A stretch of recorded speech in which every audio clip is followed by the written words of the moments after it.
Hello everyone and welcome back to Beatley Tone's Beatles channel. Lovely to have you here. Thanks for joining me for this video and I hope you're all doing well. It's a beautiful day here in London, so I thought I'd do today's video in the garden because it's absolutely baking in my studio where I normally do my videos. And in today's video I'm going to be talking about this album, The Best of Dark Horse 1976 to 1989, because I've just picked it up on vinyl. I've had the CD since it came out, but I've never owned a copy on vinyl, and I've been looking for one of these for quite some time, but it's quite hard trying to find one at a decent price in really good condition. And I found this one on Discogs, and it was described as being near mint. It did come in the shrink. It was open, but the shrink was still on it, which I've since discarded like I always do. But I have been looking for one for quite some time, and he described it as near mint, and he wasn't lying. I've played this, and it is absolutely perfect. There's absolutely no surface noise on this whatsoever, not even in the dead wax between the tracks. It is really quiet, and the guy, he wanted €30 from it. He was located in Valencia in Spain. This is a German pressing, but 30 including the postage and an import tax is, I thought, was a really good price. It comes in sterling, that's about £25.50 ish, so I thought that was a really good price. There are idiots on eBay, trying to sell this for 150 quid, but generally sort of 50-60 quid you would expect to pay for one in really good condition like this, and so I thought that was a bargain, and it was enough to make me pull the trigger. That is the back of the sleeve. You've kind of got the track listing around the outside in this sort of circle, and some credits here as well, a little bit like we got on the inner sleeve of Imagine, the John Lennon album Imagine. And if you've got that, you'll know it's quite hard. It's not the best way to read text in a kind of circle. It's not great. I'll show you the rest of the record while I'm here. This is the inner sleeve, which has got the lyrics printed on it there, and the other side has got the Dark Horse logo. And we'll have a look at the vinyl. This is side one. I'll give you a close-up of the label there, and side two. As I say, it is a German pressing, and also quite unusual, I think. With the inner sleeve, a printed inner sleeve, is actually polyline. I don't know if you can see that, if that's coming across on the camera, but you don't often see printed inner sleeve with a poly lining there. So very pleased to have this. Now let's talk about the album, although I'm mostly going to concentrate on the three tracks that don't appear on any other George Harrison album.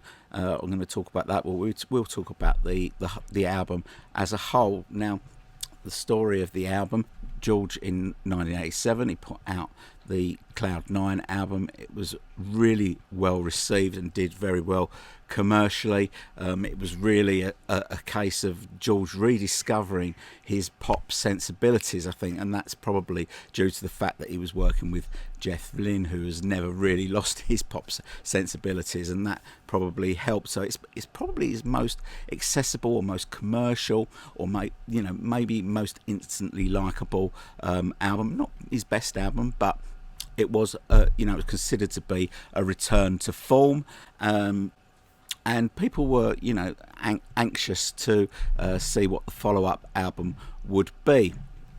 But as you know, as the story goes, George formed the Travelling Wilburys. He got the idea during the Cloud 9 sessions when he was working with Jeff Lynne, and he had this song Handle with Care, and the Travelling Wilburys, of course, Roy Orbison, Tom Petty, Bob Dylan, and Jeff Lynne and George. The Travelling Wilburys Volume 1 came out in 1988, a year after Cloud 9, and again it was really successful, very well received. And when George was asked, when was the next George Harrison solo album coming out, he was keen to point out that he's not really, he doesn't really want to do the next George Harrison solo album yet. He wants to do the next Wilburys album, because he said he had more fun making that album than in his entire career.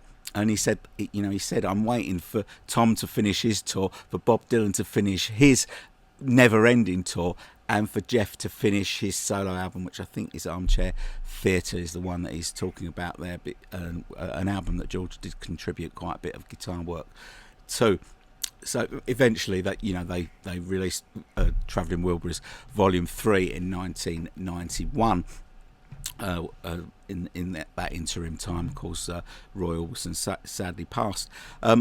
But George decided, to keep the momentum going, that 1989 was the right time to release a compilation album. Now, previously we'd had, the Best of George Harrison in 1976, an album that George has got absolutely no time for. Neither have I, really. I think it's a terrible compilation for George. He had nothing to do with what went on it, and consequently, there was a whole side of Beatles songs which was totally unnecessary for that album. But with Best of Dark Horse, there, he had complete control about what went on that album. It's not a perfect album. There is no such thing as the perfect compilation album that will suit everyone, but personally I would have probably added songs like this song and maybe This Is Love from Cloud 9. But let's go through the songs that are on it. So the album kicks off with a new song called Poor Little Girl, and I'll come and talk about the three new songs when we've just been through the track listing. Track 2 is Blow Away from the George Harrison album. That's the Way It Goes comes next from Gone Troppo. Then Cockamamie Business, another new song. Track 5 is Wake Up My Love from Gone Troppo, then Life Itself from Somewhere in England, and side 1 ends with Got My Mind Set on You, big hit, number 1 single from the Cloud 9 album. Now, side 2 opens with Cloud 9, and track 2 is Crackerbox Palace. Now, that is a difference between the LP and the CD, because on the CD those two tracks are reversed, so they're in the opposite order to how they appear on the album. Probably made sense to open side 2 with Cloud 9, because Cloud 9 was an opener for the Cloud 9 album. Here Comes the Moon from the George Harrison album was next. Then We Was Fab. When We Were Fab was the next track from Cloud 9. Then Love Comes to Everyone from the George Harrison album. Then All Those Years Ago from Somewhere in England. And the final track is Cheer Down. And there's one other main difference between the LP and the CD, and that is the CD contains the track Gone Troppo, the LP does not. So let's talk about the three tracks that don't appear on any George Harrison album. You'll notice from that track listing that every album in that period, 1976 to 1987, is represented in some way on the album, which is how a compilation album should be, really. But George had these. He had some songs that he wanted to record, so he kind of formed a crack little band to record the songs at his Friar Park studio. And the band, obviously George on lead vocals, lead guitar, and slide guitar and banjo on this track, Poor Little Girl.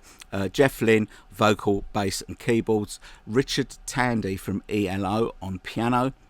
Jim Horn on sax, Ray Cooper on percussion, and Ian Pace from Deep Purple on drums. Ian Pace, of course, also played drums on Run Devil Run. So it's an interesting song, kind of a song with a bluesy feel, with some great lead guitar parts in it, a great slide solo. Very good song. It was released as the B-side of the single for Cheer Down, which is another track which I'll come to shortly. Also on the 12-inch of that single was the additional track of Crackerbox Palace.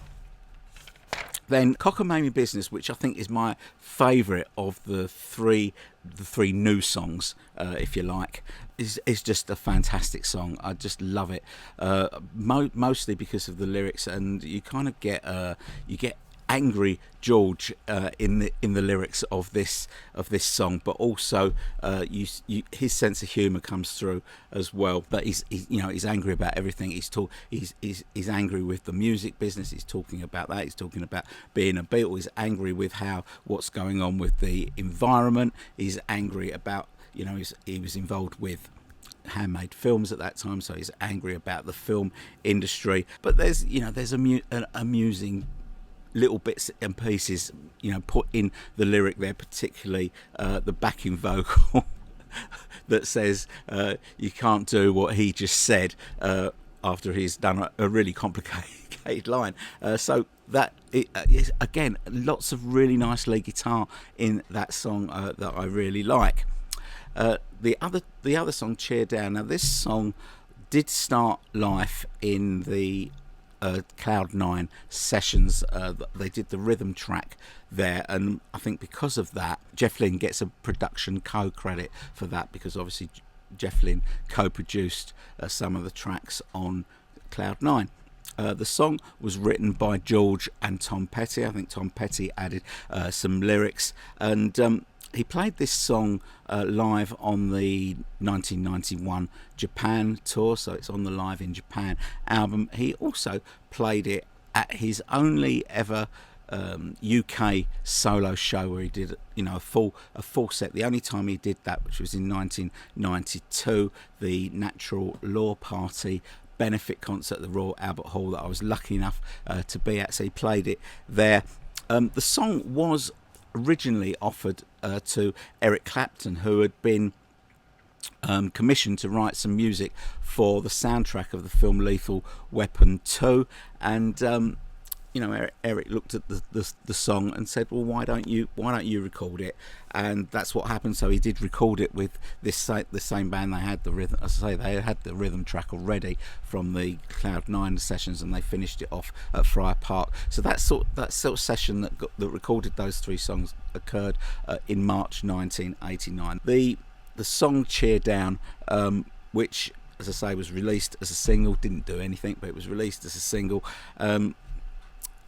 appears in the on the soundtrack album Lethal Weapon 2 as the opening track, but the song in the film is actually played over the closing credits. And like I say, it was recorded in March 1989 at Friar Park with the same lineup, I just described. So that is the album, and because of those three songs, because they weren't on a George Harrison album, it kind of makes the Best of Dark Horse an essential George Harrison compilation, for fans that that want to hear everything that he's done. So very good compilation, I think. As like I say, not perfect, but really glad to have it on vinyl. That's pretty much all I'm going to say. A nice quick video today for this one. I just really wanted to show the album and just talk about it for a little while. There is something more substantial coming from me down the pipeline later in this week. There will be another